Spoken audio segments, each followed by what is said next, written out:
This is Daniel in so many words.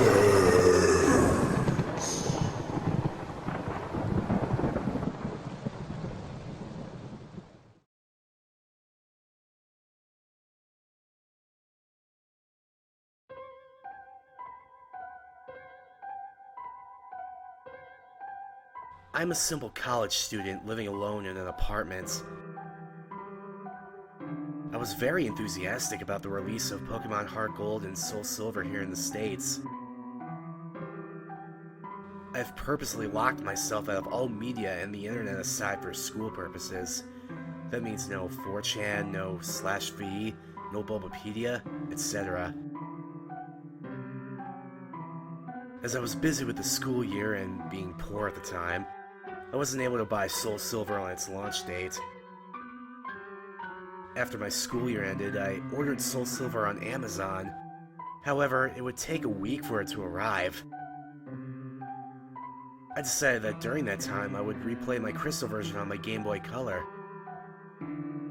However, I realized that, long ago, my mom had threw it away because I told her the save file went dead, and I was very upset about it then. She also threw away my Silver version, so all I have is my Game Boy Color. As such, I set out to GameStop and bought a used Silver version, as it's the only Pokemon game left that they have for the GBC. $10. Fairly cheap. I went home and started it up for a nostalgia trip. However, that's where things started getting bizarre, and most likely the reason why you're listening to this. The Game Freak logo started up as normal, but it just froze there. I thought the cart just errored or something, so I turned it off and on.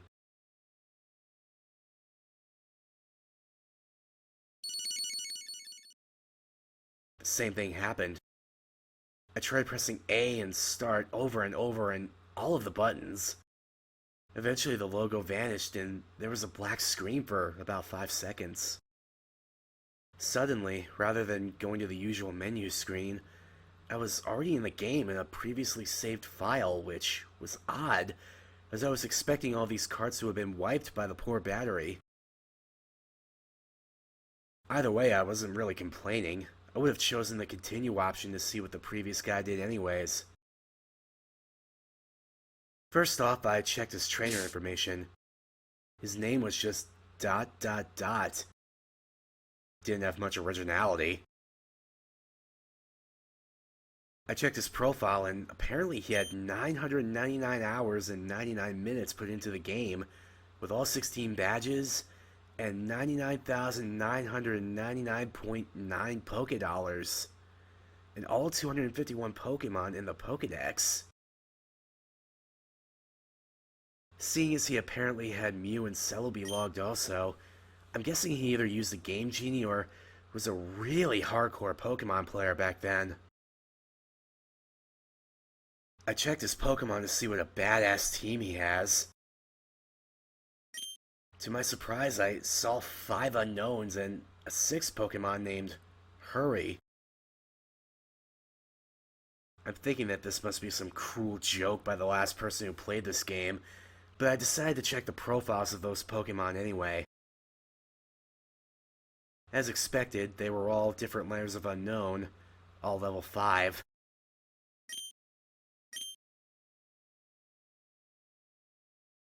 I was a bit shaky with my unknown alphabet at the time, but I identified the word spelled out to be leave.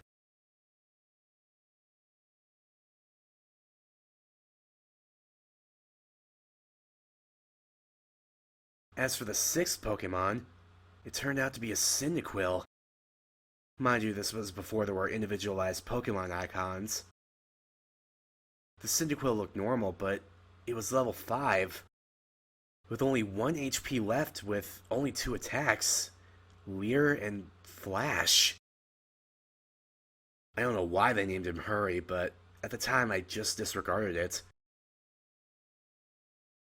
The most eerie thing was that, despite my volume being at max, none of the Pokemon had their usual cries, just pure silence.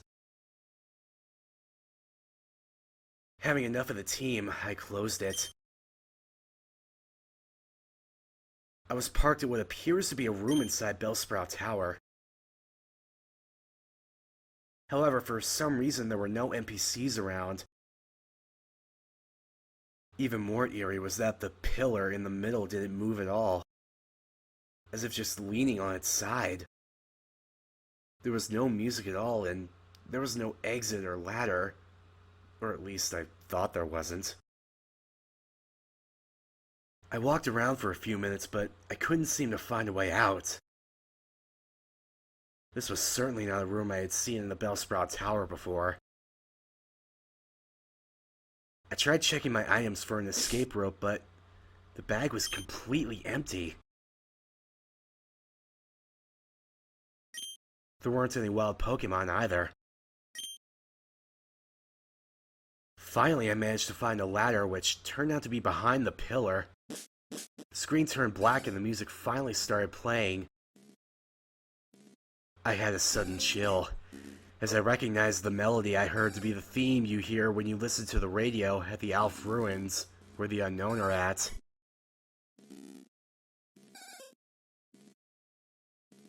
I immediately realized that this wasn't a loading transition, but rather I was in a dark room and would need flash.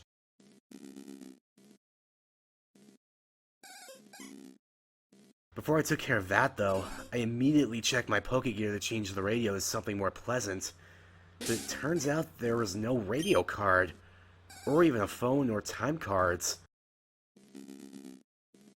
There was only a map card in which my character was just walking in the midst of blackness. I recalled that Cyndaquil had flash, so I turned off my Pokegear and made Cyndaquil use flash.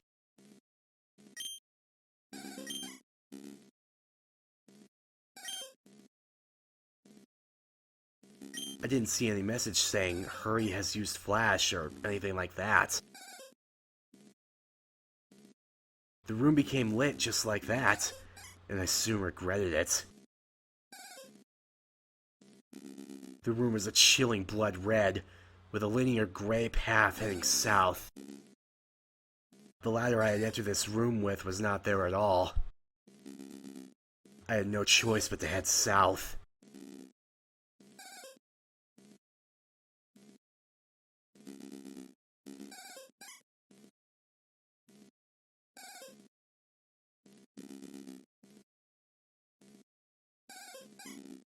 The screen got darker every 20 steps I made, until I finally made it to the end, at which there appears to be a sign. I read the sign which said, "Turn back now." Suddenly I was asked the answer yes or no, but there was no question asked. I chose yes as I do not know what I was asking, and the screen went black again, making a ladder climb sound. The unknown radio music stopped, and in a few seconds, it was replaced with the not as creepy Pokeflute radio music.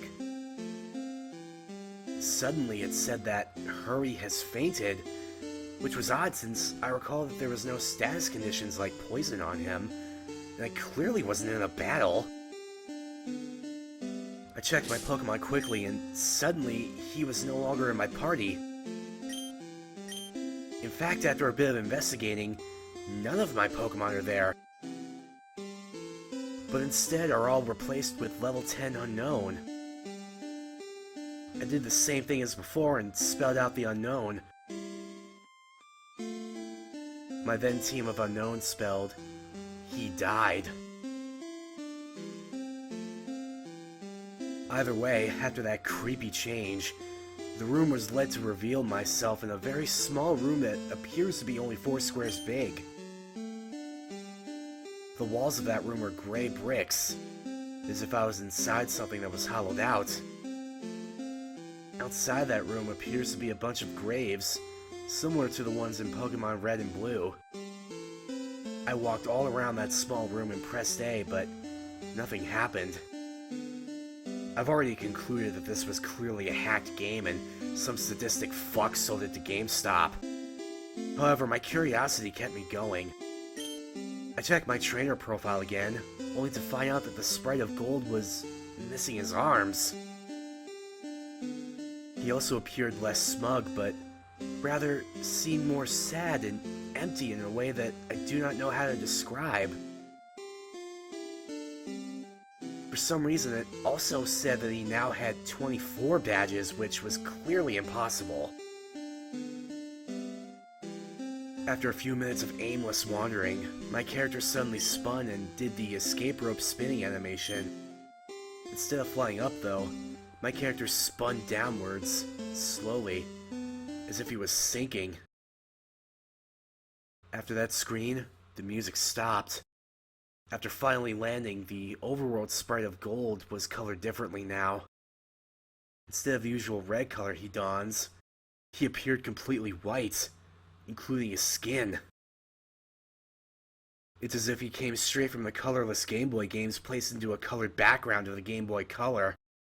I checked his profile again, and now, while he was as white as his overworld sprite, he'd also lost his legs, and had what appeared to be bloody tears coming from his eyes.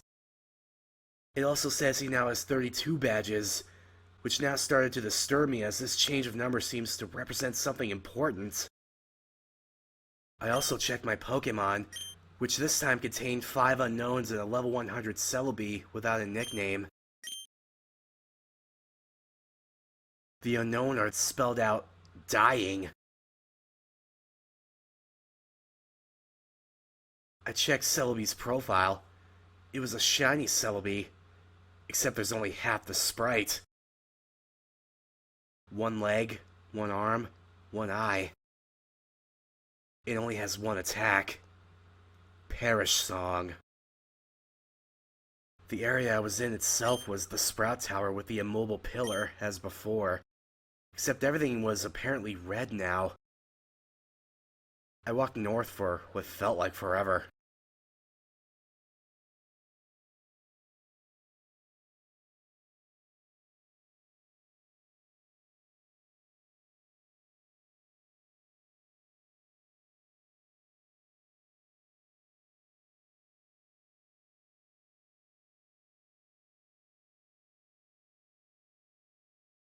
Eventually, I finally encountered some generic men and women NPCs. They were all lined up to the side, just facing the long, slantish pillar in the middle. They were also white, and nothing happened when I tried to speak to them.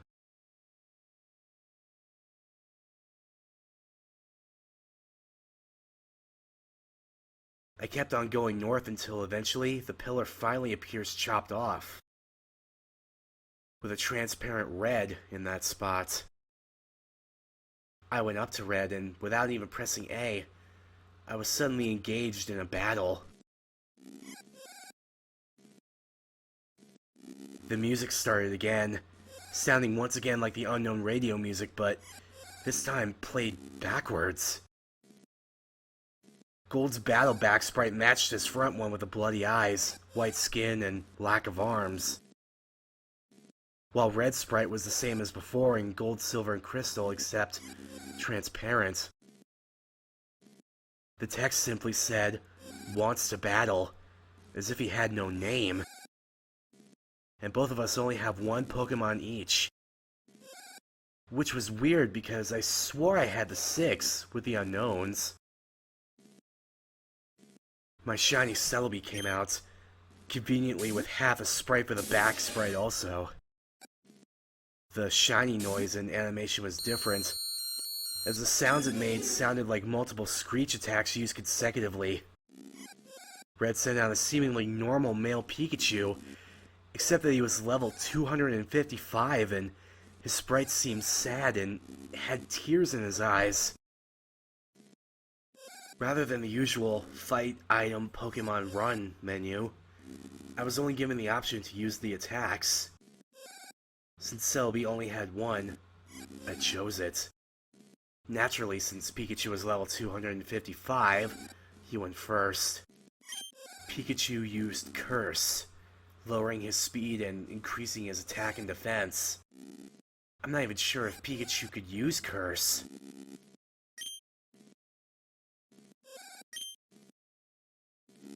Celebi used Perish Song. In 3 turns, both Pokemon get KO'd. Not like I had a choice.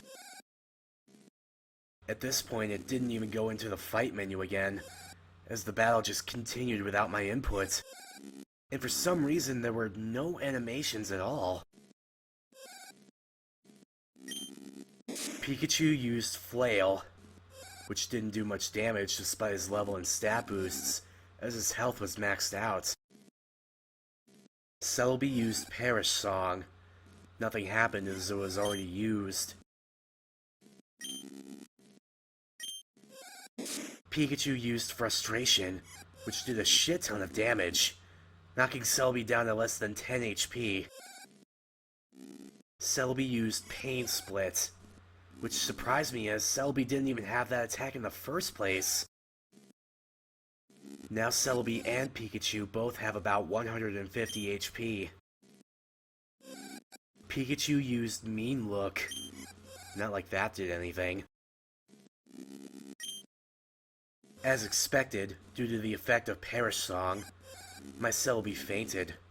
Except in the text it said, Celebi has died.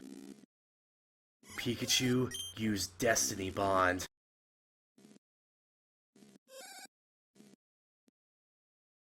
The battle then ended at that point and faded out along with the music. I was back in the overworld, with another change to the gold sprite. He's now as transparent as Red's overworld sprite was. I quickly checked Gold's profile, where this time the only thing that remained of him was his head, with a transparent skin. The head was zoomed in a bit, showing a black void in his eyes. It now stated that he had 40 badges. I then backed out and checked my Pokemon. They were all level 20 shiny unknown,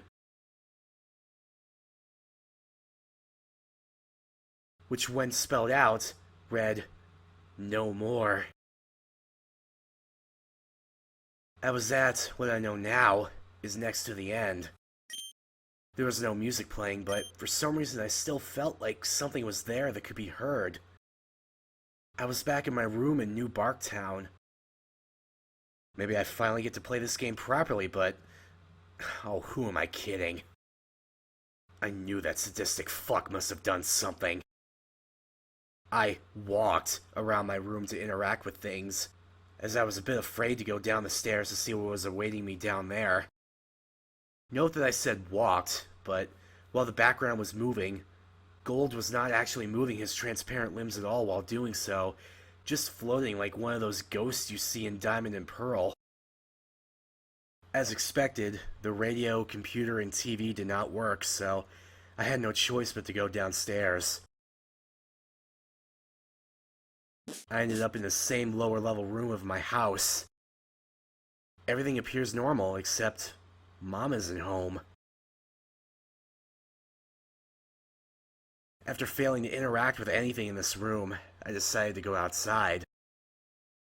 To my surprise, the door leading outside at the south didn't work. Instead, I just walked straight through it to a void.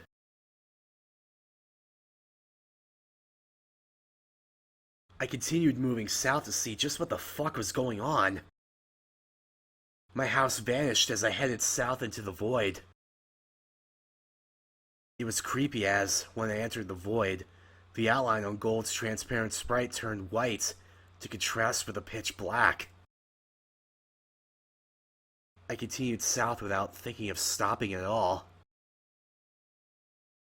After a long trek south, I finally encountered something. It was Gold's regular sprite.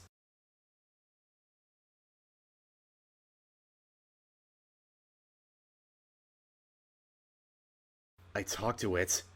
He said, "Goodbye forever," and vanished. As that happened, it said, used nightmare, which at that point I wouldn't even deny that being possible. Gold did another escape rope animation, spinning slowly downwards like before. I'm now back into that small, hollowed-out room surrounded by graves from earlier. Or at least I say I was back there, as there's no sprite anymore. I tried to walk around, but nothing moved. Not even a wall bumping noise. I checked my trainer profile, but there was absolutely no gold sprite left on it at all. It said I had 0 badges, and all the pictures of the Johto gym leaders at the bottom were replaced with skulls. I checked my Pokemon, which were all level 25 unknown. As expected, it spelled out a phrase that I dared to read.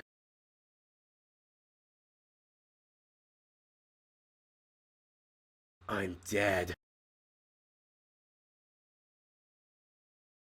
As soon as I went back to the overworld, the room I supposedly was in was then covered with the same blocks as the walls.